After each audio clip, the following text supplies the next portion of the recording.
Hello प्यारे साथियों, Vimlesh coaching classes में आप सभी लोगों का स्वागत है। हम आप लोगों के लिए लेकर के आए हैं आज इस क्लास में UP TET means Uttar Pradesh शिक्षक पात्रता परीक्षा जो आपकी 2011 में हुई थी। आज इस क्लास में आपको जो है उसके हिंदी के 30 प्रश्नों का टेस्ट कराने जा रहे हैं। यदि आप भी जो है इस बार का यूपी टीईटी 2026 का एग्जाम देंगे, जिसका एग्जाम आपका 29 व 30 जनवरी को प्रस्तावित है, तो आप इस टेस्ट को जरूर दीजिए और देखिए कि इन 30 प्रश्नों में आपके कितने प्रश्न सही होते हैं। यदि ये क्लास को आप पहली बार देख रहे हैं तो इस टेस्ट को जरूर दे करके जाइएगा। तो चलिए विदाउट डिले जो है टेस्ट को स्टार्ट करते हैं और आज की क्लास का टेस्ट का ये रहा आपके सामने पहला प्रश्न। हम आपको इससे पहले बता दें कि ये जो हमारा 2011 का पेपर हुआ था उसके जो है आज हिंदी का क्लास फर्स्ट हमारी है और 30 प्रश्नों का टेस्ट कराने जा रहे हैं। इसके बाद हम आपको 2013 पेपर, 2014, 16, यहाँ पे 16 में 2 बार पेपर हुआ, 17, 18 और 21 तक के जितने भी पेपर हैं हिंदी के सभी सेट को हम लेकर के आएंगे।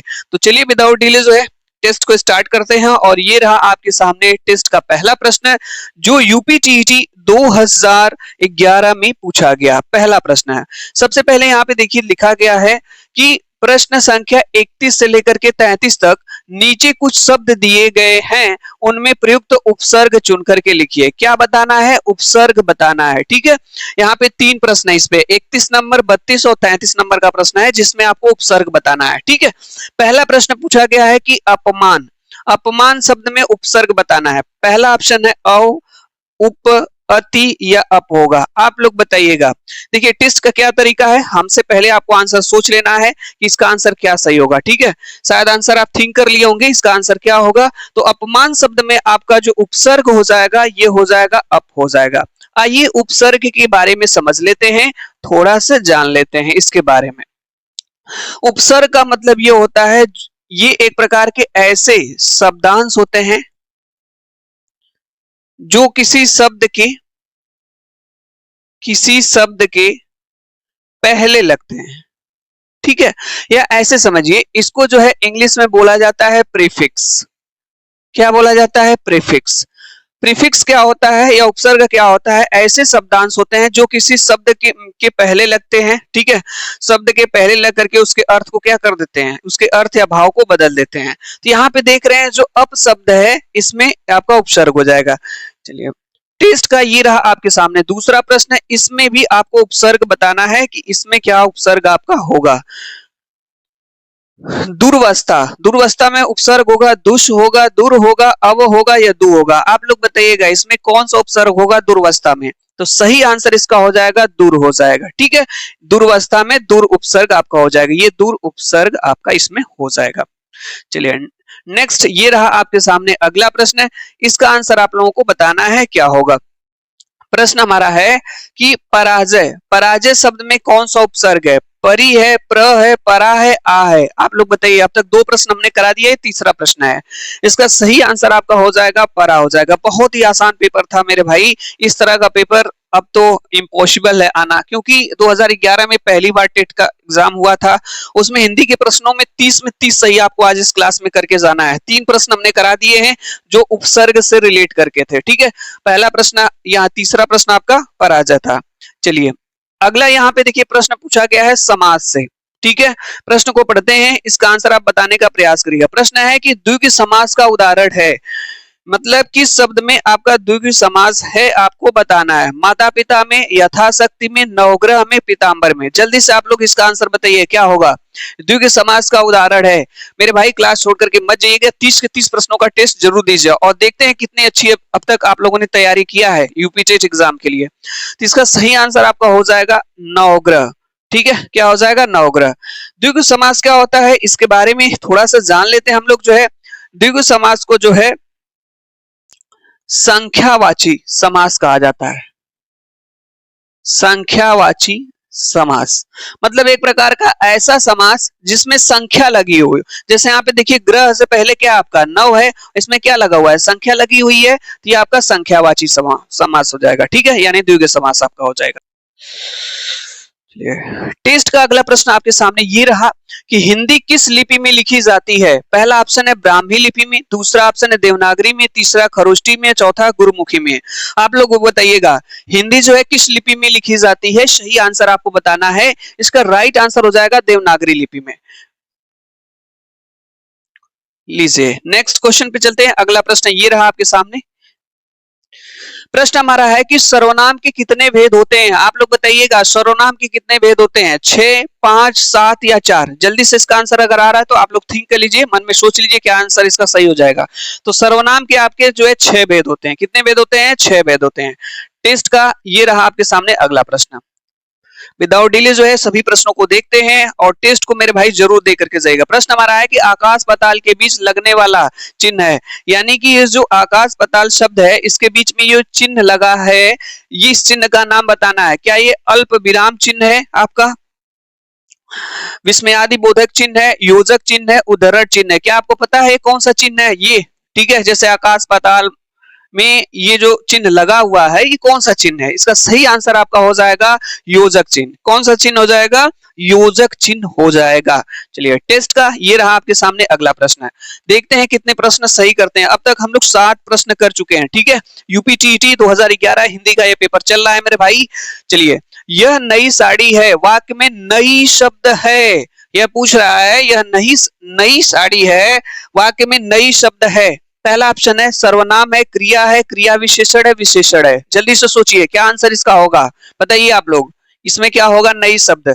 सही आंसर हो जाएगा विशेषण। विशेषण क्या होता है? विशेषण वे शब्द होते हैं जो किसी संज्ञा सर्वनाम से पहले लग करके या बाद में भी लगते हैं मेरे भाई, उसके विशेषता बताते हैं। तो यहाँ पे जो साड़ी है ना, इसकी विशेषता क्या है? नई है, इसलिए जो है नई शब्द आपका क्या हो जाएगा? विशेषण हो जाएगा। लीजिए टेस्ट का अगला प्रश्न आपके सामने ये रहा, इसको बताइए आप लोग।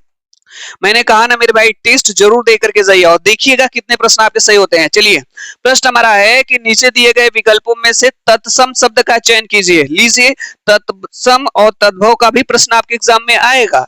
यहाँ पे देखिए तत्सम शब्द, ये 2011 का पेपर है, उस समय भी तत्सम तद्भव पूछा जाता था और आज भी एग्जाम में आता है, तो वेरी इंपॉर्टेंट। आम्र है, दूध है, शहीद है, खिड़की है। तो 2 चीजें हैं, समझ लीजिए। एक तत्सम होता है हमारा और एक होता है तद्भव होता है। ठीक है, एक तद्भव होता है हमारा, एक तत्सम होता है। तत्सम शब्द ऐसे शब्द होते हैं जो संस्कृत में ज्यों के त्यों प्रयोग होते हैं, मतलब उनमें कोई बदलाव नहीं हुआ। और तद्भव का मतलब होता है बिगड़े हुए शब्द, मतलब जैसे उनको, जैसे शब्द को उच्चारण को बदल दिया जाता है इसमें। जैसे इसमें पूछा गया क्या आपका है, तत्सम शब्द पूछा गया, तो तत्सम शब्द इसमें हो जाएगा आपका आम्र हो जाएगा। ऑप्शन नंबर फर्स्ट हो जाएगा। यानी ये जो आम्र शब्द है ये तत्सम है। पहले ही संस्कृत भाषा में जो शब्द प्रयोग होते हैं जो कहते हैं उसे तत्सम कहते हैं, शुद्ध रूप इसका जो है आम्र है। लेकिन ये जो है इसका बिगड़ा हुआ रूप क्या हो गया भाई? आम हो गया। ठीक है, तो आम तद्भव है, आम्र आपका तत्सम है। ठीक है, चलिए लीजिए ये रहा आपके सामने अगला प्रश्न, ये भी रहा आपके पास तद्भव तत्सम का। इसका आंसर आप बताएंगे क्या होगा। दिए गए विकल्पों में से तद्भव शब्द का चयन कीजिए। पहला ऑप्शन है बैंक, अमीर, अग्नि, मुंह। आप लोग बताइएगा तद्भव शब्द कौन सा है इसमें से। ठीक है, 4 ऑप्शन आपके पास हैं। क्या आंसर आपको आ रहा है? सही आंसर इसको बताना है। राइट आंसर आपका इसमें क्या हो? सही आंसर मुंह हो जाएगा। जो मुंह शब्द है ये इसमें क्या है? तद्भव शब्द है। ठीक है, मुंह का मेरे भाई आपको तत्सम बताना है। अगर आपको आ रहा है तो कमेंट्स बॉक्स में जरूर बताइएगा। ठीक है, मुंह शब्द का जो है तत्सम बताना है। चलिए ये रहा आपके सामने 11 नंबर का प्रश्न, इसका आंसर आप बताएंगे क्या होगा, बताइए। सही आंसर आप बताइए इसका क्या होगा। निम्नलिखित में से कौन सा सूर्य का पर्यायवाची नहीं है? ये पर्यायवाची से शब्द प्रश्न पूछा गया आपका कि सूर्य का पर्यायवाची नहीं है। पहला ऑप्शन है दिनकर, दूसरा ऑप्शन रवि, अंशुमाली, ये यामिनी।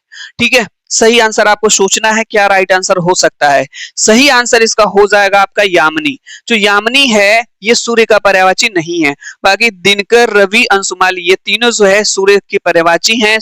ठीक है, यामिनी नहीं। ये किसकी पर्यायवाची है? रात की। किसकी? रात की पर्यायवाची होती है।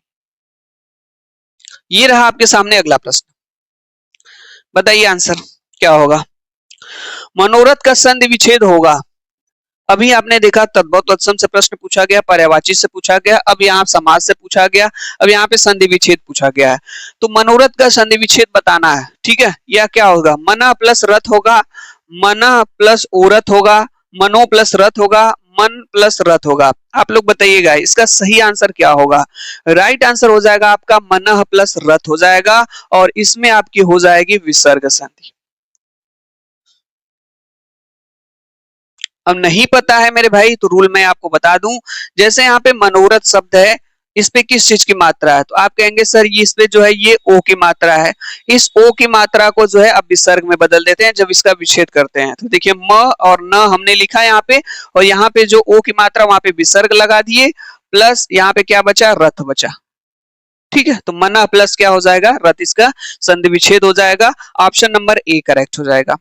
चलिए टेस्ट का अगला प्रश्न ये रहा आपके सामने 2011 पेपर का। देखते हैं कितनी अच्छी तैयारी अभी तक आप लोगों ने किया है। 12 प्रश्न हमने करा दिए हैं और इसमें अपना देखते जाएगा कितने प्रश्न आपके सही होते हैं। विद्यार्थी उदाहरण है, जो विद्यार्थी शब्द है ये किस संधि का उदाहरण है। पहला है वृद्धि स्वर संधि का, दूसरा है गुण स्वर संधि का, तीसरा है व्यंजन संधि का, चौथा है दीर्घ स्वर संधि का। आप लोग बताइएगा कि जो हमारा विद्यार्थी शब्द है ये किस संधि का उदाहरण है। ठीक है, सही आंसर बताना है। राइट आंसर आपका हो जाएगा दीर्घ स्वर संधि का। ठीक है, संधि मेरे भाई अच्छे से पढ़ लीजिए। संधि, समास, तद्भव, तत्सम, पर्यायवाची शब्द, विलोम शब्द, इन सब चीजों को आपको तैयार करना ही पड़ेगा। देख रहे हैं एक दो क्वेश्चन हर एग्जाम में संधि से आता रहता है, समास से भी पूछा जाता है। ठीक है, यहाँ पे आपकी दीर्घ स्वर संधि हो जाएगी क्योंकि यहाँ पे आ की मात्रा थी। ठीक है, अगर कहीं पे आ, बड़ी ई, बड़ाऊ, ठीक है, बीच वाले वर्ण पे आती है तो उसमें दीर्घ स्वर संधि हो जाती है, जैसे विद्यार्थी हो जाएगा। ठीक है, चलिए नेक्स्ट क्वेश्चन, अगला प्रश्न आपके सामने ये रहा। इसका आंसर बताएंगे आप लोग। दिग्भ्रम उदाहरण है, ये भी संधि से प्रश्न पूछा गया है कि जो दिग्भ्रम शब्द है ये उदाहरण है। ठीक है, पहला ऑप्शन है विसर्ग संधि का, दूसरा ऑप्शन है अयादि स्वर संधि का, व्यंजन संधि का, यड़ स्वर संधि का। आप लोग बताइएगा दिग्भ्रम में कौन सी संधि हो जाएगी। तो सबसे पहले हम लोग इसका विच्छेद कर लेते हैं। ठीक है, दिग्भ्रम का जब विच्छेद करेंगे तो हो जाएगा दिक प्लस भ्रम। ये क्या लगा हुआ, आप कहेंगे सर हलंत लगा हुआ है, इसलिए हमारी हो जाएगी व्यंजन संधि। क्या हो जाएगी, व्यंजन संधि। ऑप्शन नंबर आपका सी करेक्ट हो जाएगा, व्यंजन संधि आपकी हो जाएगी। यहाँ पे देखिए ये बीच वाला वर्ड तीसरा है, तो कहीं पे तीसरा पांचवा वर्ड अगर ये सब आते हैं बीच में तो जनरली ये समझा जाता है कि इसमें व्यंजन संधि आपकी होगी। जैसे आप वर्ड लिखते हैं दिगंत, ठीक है, देखिए तीसरा है पांचवा वर्ड आता है, तो इस तरह से।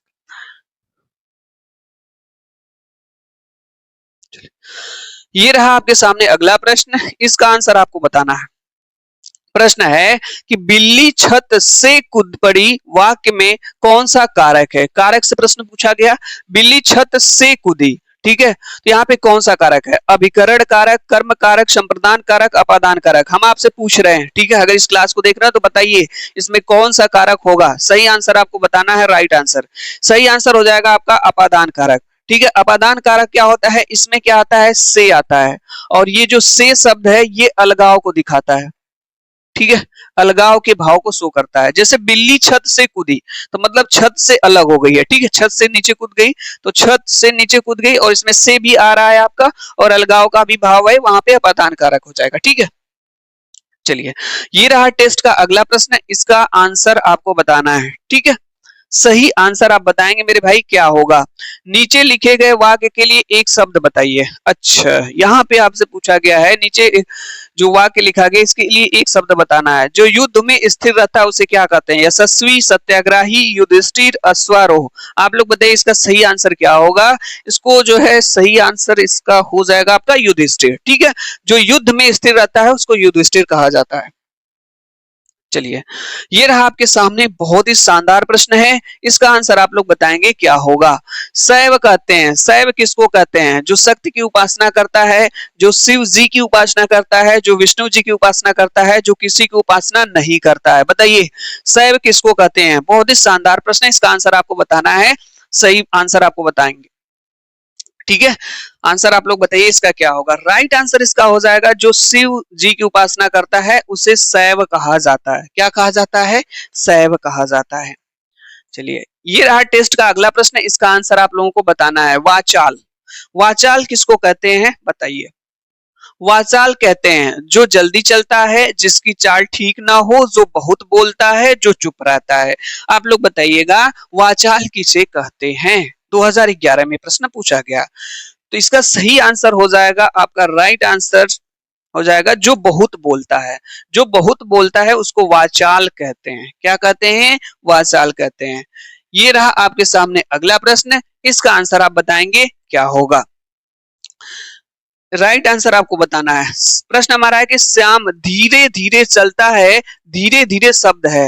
यानी ये जो धीरे धीरे शब्द है ये क्या है? क्रिया है, क्रिया विशेषण है, विशेषण है, इनमें से कोई नहीं। आप लोगों को बताना है क्या इसका सही आंसर हो जाएगा। धीरे धीरे शब्द, तो इसका सही आंसर हो जाएगा आपका क्रिया विशेषण, ऑप्शन नंबर बी। ऐसा क्यों?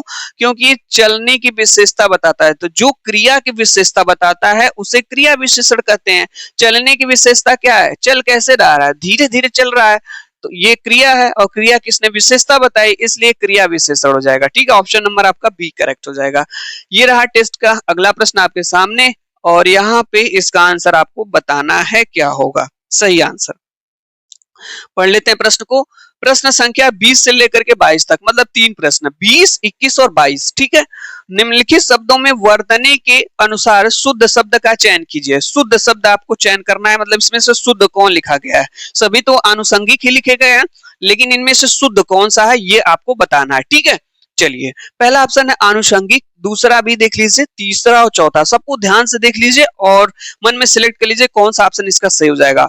राइट आंसर इसका हो जाएगा ऑप्शन नंबर आपका ए। ठीक है, आनुषंगिक, इसमें मूर्धा वाला ये स होगा, ग पे छोटी की मात्रा ये इस तरह से होगा। ऑप्शन नंबर ए करेक्ट हो जाएगा। ये रहा आपके सामने अगला प्रश्न, और यहाँ पे भी शुद्ध वर्तनी से पूछा गया। और बताइए अंताक्षरी कैसे लिखा जाता है। ठीक है, अंताक्षरी खेले होंगे आप लोग, इसको बताइए कैसे लिखा जाता है। यहाँ पे चारों लिखे गए हैं, देख लीजिए ध्यान से। अब बताएंगे क्या सही हो सकता है। सही हो जाएगा आपका ऑप्शन नंबर बी, यानी अंत्याक्षरी होता है। आधा न होता है, फिर त होता है। ठीक है, आधा न आधा त होता है, आधा न आधा त होता है। ठीक है, फिर य पे आ की मात्रा, यहाँ पे छरी हो जाएगा, अंत्याक्षरी होता है। ऑप्शन नंबर बी करेक्ट हो जाएगा।